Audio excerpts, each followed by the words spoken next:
تعرفي إن أول 8 سنين من عمر الطفل بتشكل 80% من شخصيته المستقبلية؟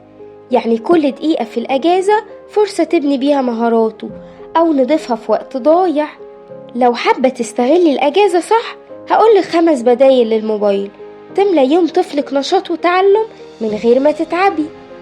1. صندوق الأنشطة.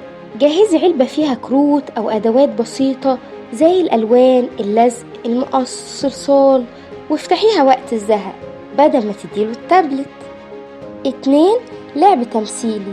أدوات مطبخ ولبس قديم وشوية عرايس، خليه يعيش قصة ويتكلم ويبدع.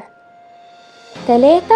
أنشطة فنية زي الرسم على ورق الجرايد أو الكرتون، الرسم بالملح أو الرمل، ممكن كمان نعمل عرايس من الجوارب القديمة. 4. أنشطة اجتماعية ومهارات حياتية. خلي الطفل يساعد ماما في تكييس طبق السلطة، ونعلمه كمان سلوكيات مهمة زي إنه يطلب حاجة بأدب أو يعتذر لما يغلط. 5.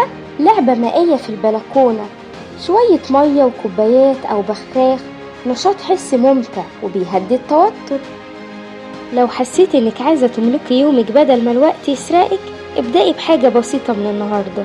ولو حابة توصلك باقي أفكار الأجازة الممتعة، اعملي لايك واشتركي في القناة، واستنيني في الحلقة الجاية.